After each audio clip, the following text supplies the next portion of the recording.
क्योंकि हिंदी साहित्य को लेकर के थोड़ा-सा जो छात्र हैं, तो कई बार उनको जो आपके हिंदी के सिलेबस है, उसमें मध्य प्रदेश की कुछ टॉपिक्स है, जिसके उनको टॉपिक्स वगैरह नहीं मिलता है। तो इसलिए मैं थोड़ा-सा डरा हुआ था कि कट ऑफ आ ही जाएगा इस बार भी हिंदी का।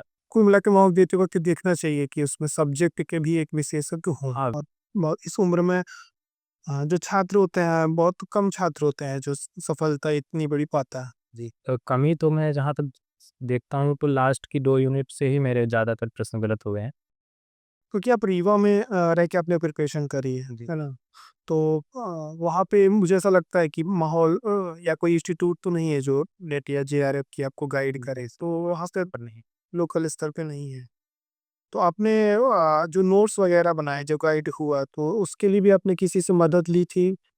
नहीं, नोट्स बनाने के लिए तो सर मैंने जो रेफ़रेंस बुक्स थी, हुँ। उनको मैंने खुद से अध्ययन किया, उनको हाइलाइट्स किया, वहाँ से पॉइंट्स नोट डाउन किए।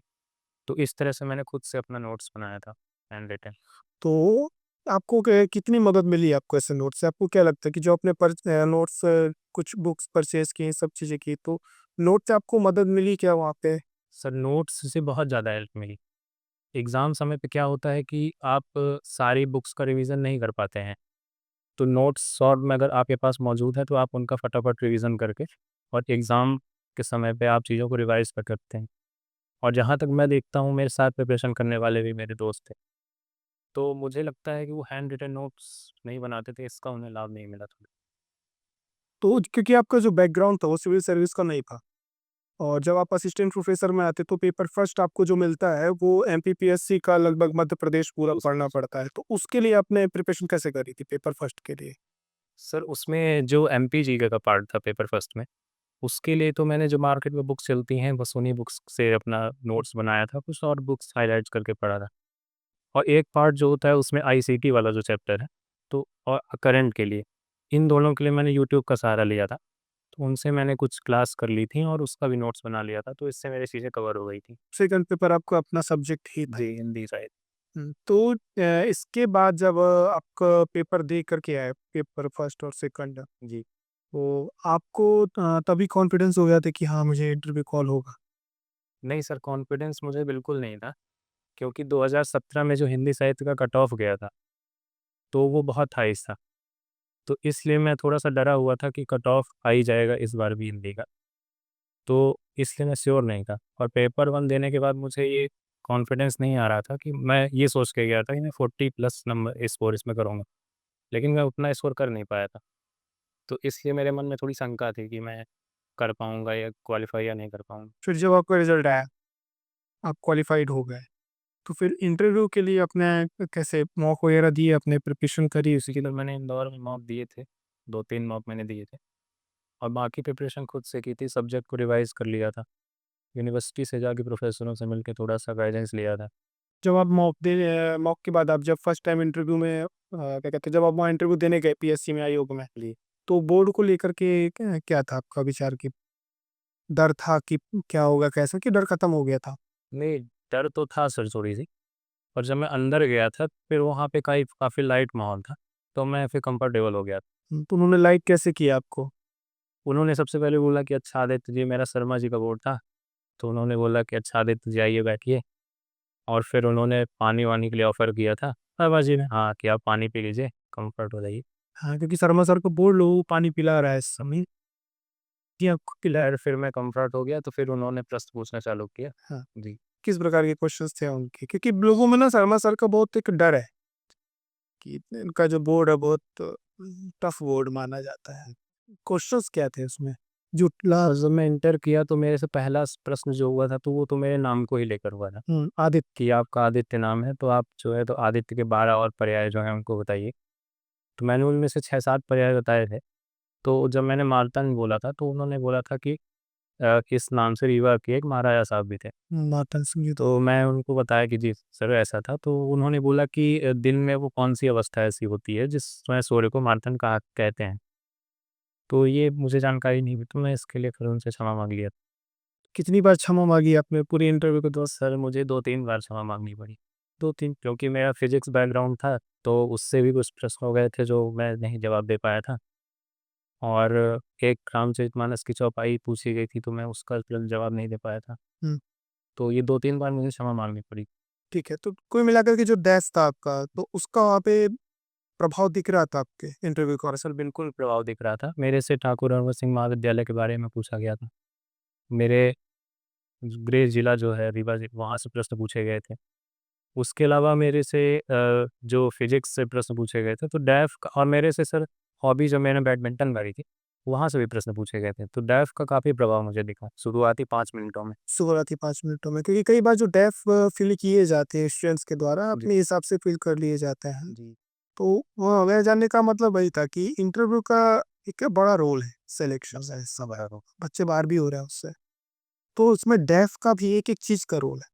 तो डेफ का जैसे आपने बताया कि काफ़ी रोल है उसमें, तो मॉक का कितना बड़ा रोल है? आपको क्या लगता है जो मॉक्स है वो देने चाहिए, कितने देने चाहिए? मेरा जहाँ तक अनुभव रहा है, तो मैंने मॉक दिए, तो मुझे मॉक के थ्रू डैफ तैयार करने का तो अच्छा मौका मिला।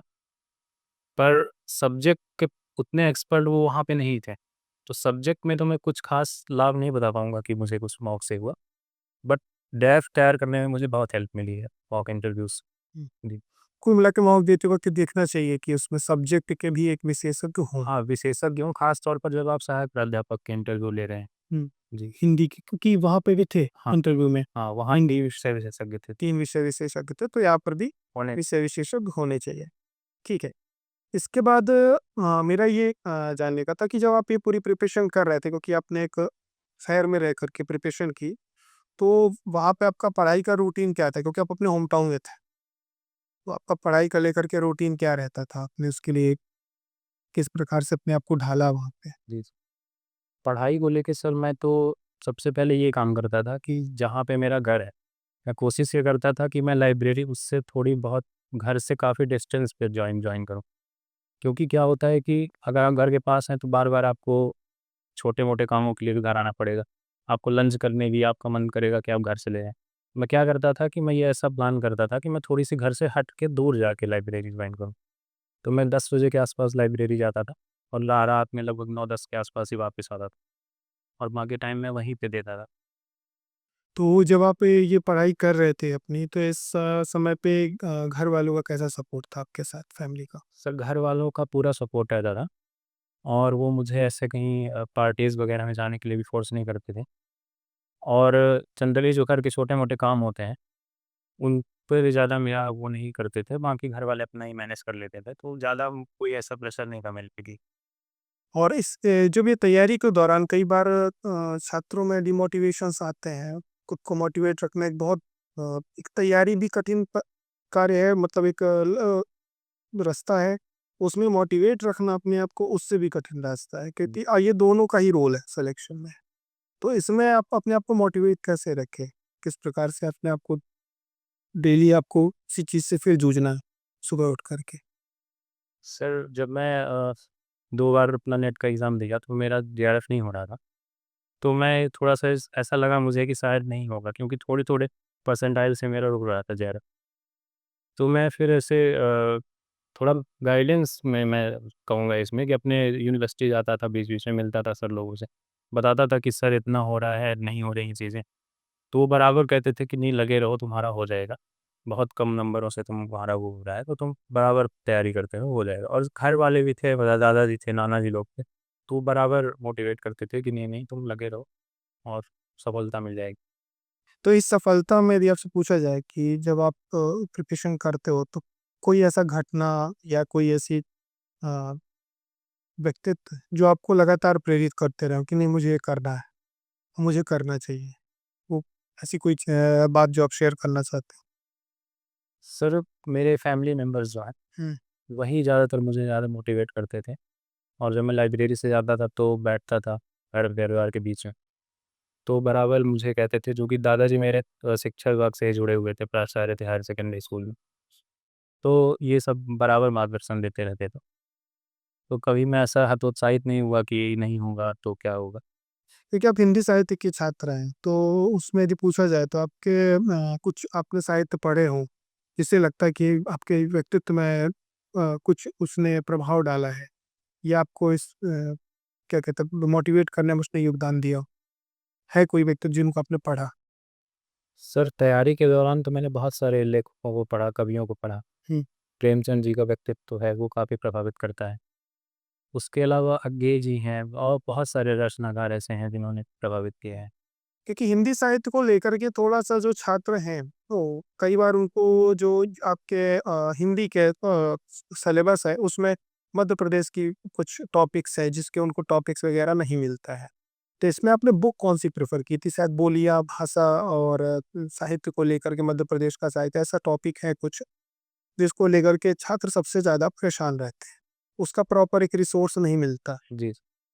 तो सर उसके लिए ये जो सिलेबस बनाया गया था इस बार हिंदी का, इसमें यूनिट 9 और यूनिट 10 जो थी वो स्पेसिफिक जोड़ी गई थी मध्य प्रदेश के लोक साहित्य से। और यूनिट 9 तो चलिए फिर भी एक बार मध्य प्रदेश के साहित्यकार थे, वो फेमस साहित्यकार थे, तो उनकी रचनाएँ आपको कहीं न कहीं से मिल जाती थी। पर जो लास्ट यूनिट, यूनिट 10 थी, उस पे आपका मालवा का लोक साहित्य था, बुंदेली, बघेली और निमाड़ी का लोक साहित्य जोड़ा गया था, जिसका बहुत ज़्यादा मैटर मुझे मिला नहीं था। तो मैंने इसके लिए यूट्यूब का थोड़ी बहुत सहारा लिया था और छोटे-मोटे कुछ पीडीएफ मुझे प्राप्त हो गए थे, तो मैं उन्हीं से थोड़ा इनसे पढ़ लिया था। बाकी ज़्यादा सामग्री उपलब्ध नहीं हो पाई थी। मैंने संपर्क भी किया था 1-2 कोचिंग से, लेकिन ऐसा कुछ ख़ास लाभ मुझे नहीं मिला। हुँ। तो इसमें आपने क्या जो तैयारी करी असिस्टेंट प्रोफ़ेसर की, तो इसमें आपको अभी यदि आप अपना आकलन करोगे, तो आपको क्या लगता है कि कहाँ पे कमी और रह गई था का अच्छा स्कोर किया जा सकता था या उसमें और सुधार किए जा सकते थे? सर कमी तो मैं जहाँ तक देखता हूँ तो लास्ट की 2 यूनिट से ही मेरे ज़्यादातर प्रश्न गलत हुए हैं, क्योंकि उनके लिए मेरे पास उतने स्रोत नहीं थे कि मैं उन टॉपिक्स को अच्छे से कवर कर सकूँ। तो मोस्टली क्वेश्चंस मेरे जो गलत हुए हैं, तो वो लास्ट की 2 यूनिट से ही हिंदी से गलत हुए हैं। और फर्स्ट पेपर में भी थोड़ा-सा मेरी करंट से और खेल से मैं उतना नहीं कवर कर पाया था, तो मेरे वहाँ से थोड़ी-सी क्वेश्चंस गलत हुए हैं। हुँ। तो इसमें आपने कहीं पे टेस्ट सीरीज़ वगैरह जॉइन की थी या आपको लगता है कि देनी चाहिए टेस्ट सीरीज़ छात्रों को? सर टेस्ट सीरीज़ तो देनी चाहिए, हुँ। लेकिन मैंने टेस्ट सीरीज़ वैसे जॉइन नहीं करी थी। मैं ज़्यादातर फ़ोकस मेरा प्रीवियस ईयर क्वेश्चन पे था। तो मैंने अदर स्टेट्स के जो भी हिंदी से जुड़े हुए पेपर हुए थे या आपके एमपी के जो प्रीवियस ईयर में पेपर हुए थे, नेट जेआरएफ के जितने भी पेपर प्रीवियस में हुए थे, तो हिंदी से जुड़े लगभग मैंने सारे प्रश्न कवर किए थे। तो एक कॉन्फिडेंस था कि ठीक है, मैं ज़्यादातर क्वेश्चंस को अटेम्प्ट कर पाऊँ। तो आप किसान के बेटे हैं, जी, है ना? पिताजी आपके किसान हैं, माताश्री आपकी गृहिणी है, भाई-बहन आप कितने हैं? सर मैं भाई अकेला हूँ और एक बहन है। हुँ। तो वहाँ से आप एक असिस्टेंट प्रोफ़ेसर की जर्नी आप तय करते हैं, कम उम्र में तय करते हैं, जी, ठीक है? एक अच्छी जर्नी है। तो इस जर्नी में आप यदि आप याद करो, उस पूरी की पूरी जर्नी में, तो आपके पास गाइडेंस भी नहीं है। आपने विश्वविद्यालय के जो प्रोफ़ेसर्स थे ज़्यादातर छात्र विश्वविद्यालय जाते ही नहीं जाता। एडमिशन्स ले लेते हैं पर जा और जिस दौर हमने सर एमए किया था वो कोविड का दौर था। कोविड का दौर 2020 से 22 का जो हमारा बैच था, वो कोविड में ही लगभग पूरा निकल गया। पूरा निकल गया था। तो इन सब जर्नी में आप ये देखेंगे तो आप इस पूरी एक सफलता का यदि कहा जाए तो आप किसको श्रेय देना चाहेंगे? सर इस सफलता का श्रेय तो मैं अपने फैमिली मेंबर्स को दूँगा और साथ में जो हमारे मार्गदर्शक विश्वविद्यालय के जो प्रोफ़ेसर रहे हैं, उनको मैं इस सफलता का भी श्रेय देना चाहूँगा। क्योंकि आप क्योंकि मेरी जितनी मेरी आपसे बातचीत हो रही है तो छात्र उसमें लगातार जो आप मेरे से मतलब मैं जो चीज़ देख पा रहा हूँ उसमें आप लगातार अपने विश्वविद्यालय का प्रोफेसरों का ज़रूर ज़िक्र कर रहे हैं। कहीं न कहीं पे आप उनको बता रहे हैं कि उनका योगदान था। क्योंकि मैं उनसे जुड़ा हुआ था सर और था होता क्या था कि मैं मोहल्ले में रहता था, हुँ, तो मैं लगातार उनसे संपर्क में भी रहता था। अगर मैं विश्वविद्यालय नहीं भी जा रहा हूँ, तो उनसे घर पे मिलना-जुलना होता था। हुँ। तो बराबर मैं उनके टच में रहता था। हाँ, क्योंकि छात्रों में क्या हो गया है कि ज़्यादातर वो विश्वविद्यालय से जो करते हैं जैसे इंजीनियरिंग बैकग्राउंड का है तो उनका अलग विषय है, लेकिन जो एमए करता है अलग सब सब्जेक्टों से बीए करता है, वो शिक्षकों से बहुत ज़्यादा जुड़े नहीं रहता है। हाँ सर। लेकिन आप अपने शिक्षकों से जुड़े रहें, तो उसका लाभ भी आज मिला है कि आपको एक अच्छी सफलता मिली है। फिर शिक्षा जगत पे क्योंकि विश्वविद्यालय से जहाँ से मैंने एमए किया है, उसके अलावा भी मैं महाविद्यालयों के भी जो हमारे प्रोफ़ेसर हैं, जैसे टीआरएस कॉलेज में है भूपेन सर, और तो मैं बराबर उनसे भी जाके गाइडेंस लेता था, वहाँ भी मैं जाके मिलता था। तो मेरा ऐसा नहीं था कि मैं विश्वविद्यालय से एमए कर रहा हूँ, तो मैं सिर्फ़ विश्वविद्यालय के ही शिक्षकों से मिलूँ। मेरा ये प्रयास रहता था कि हमारे विषय के जो भी विद्वान कहीं किसी महाविद्यालय में भी हैं, तो मैं बराबर उनसे भी जाके मिलता था। इन्हीं आपका उद्देश्य था कि मुझको यहाँ पे सफल होना है। इसके लिए यदि किसी ज्ञानी के पास मुझे जाना है तो आपके अंदर संकोच नहीं होना चाहिए। यदि वहाँ से हमें कुछ मिल रहा है तो आपको जाना चाहिए वहाँ पे। जी सर, बिल्कुल जाना। बिल्कुल। तो अभी क्योंकि आपकी जो अभी एज ग्रुप है वो बहुत कम है और बहुत इस उम्र में जो छात्र होते हैं बहुत कम छात्र होते हैं जो सफलता इतनी बड़ी पाता है। जी। अब आगे का लक्ष्य क्या है आपका? सर आगे तो मैं अभी पीएचडी करने का प्लान है मेरा। हुँ। और उसके बाद से मैं फिर इसी शिक्षा जगत में ही मैं साहित्य में थोड़ा-सा कुछ साहित्य में क्रिएशन भी करना चाहता हूँ। और मैं चाहता हूँ कि एक नया सृजन किया जाए साहित्य का, तो उस पे मैं आगे काम करूँगा। साहित्य में आप अपने जो लोक भाषा है, बोली है, बघेली है, उस पे काम करना चाहते हैं कि हिंदी साहित्य पे करना सर चाहते हिंदी साहित्य पे भी करना चाहता हूँ, साथ में बघेली साहित्य को भी आगे बढ़ाने का एक काम करना है। हैं? हुँ। जी। बघेली साहित्य से जुड़े हमारे विंध्य क्षेत्र में बहुत सारे लगातार प्रोग्राम भी हो रहे हैं। हमारी यूनिवर्सिटीज़ में भी हुए हैं, अभी सीडी में कार्यक्रम हुआ था बघेली साहित्य को लेके। तो लगातार बघेली को बढ़ाने का काम किया जा रहा है। देखिए, अभी हाल ही में जो पद्म पुरस्कार दिए गए निमाड़ी साहित्य के जो लेखक रहे हैं, उनको दिए गए। तो जो हमारे यहाँ जो बोलियाँ हैं, भाषाएँ हैं, क्षेत्रीय भाषा बोलियाँ हैं, उनको भी प्रमोट किया जा रहा है। उस पे कमी भी है कहीं न कहीं। यह एक अच्छा विचार है और एक युवा विद्यार्थी के मन में भी ऐसा विचार चल रहा है।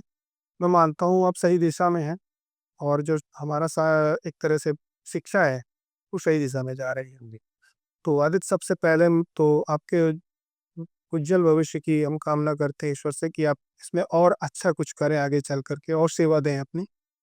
और इन्हीं शब्दों के साथ आप इंटरव्यू को मैं विराम दूँगा। यदि आपको कुछ व्यक्तित्व जो आपको लगता है कि मुझे प्रेरित किए हैं, तो आने वाले जो हमारे छात्र हैं, जो तैयारी करना चाहते हैं, उनके लिए आप क्या संदेश देना चाहेंगे? किस प्रकार से उनको इस क्षेत्र की तैयारी करनी चाहिए, इस परीक्षा की तैयारी करनी चाहिए या कैसे अपने आप को मोटिवेट रखना चाहिए?